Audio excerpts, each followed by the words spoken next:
There was a letter from the Clearys at the post office. I put it in my backpack along with Mrs. Talbot's magazine and went outside to untie Stitch. He had pulled his leash out as far as it would go and was sitting around the corner, half strangled, watching a robin. Stitch never barks, not even at birds. He didn't even yip when Dad stitched up his paw. He just sat there the way we found him on the front porch, shivering a little and holding his paw up for Dad to look at.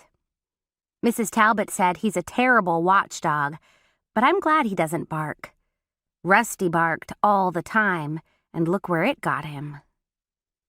I had to pull Stitch back around the corner to where I could get enough slack to untie him. That took some doing because he really liked that robin.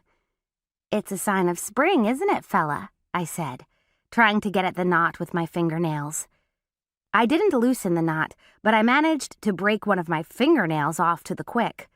Great. Mom will demand to know if I've noticed any other fingernails breaking.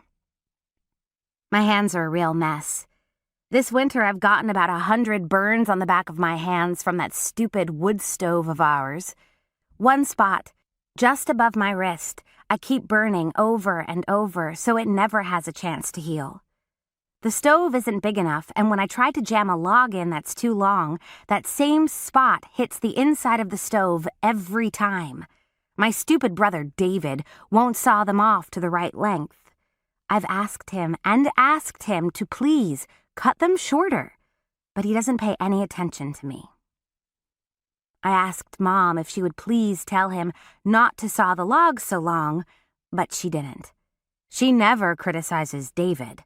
As far as she's concerned, he can't do anything wrong just because he's 23 and was married.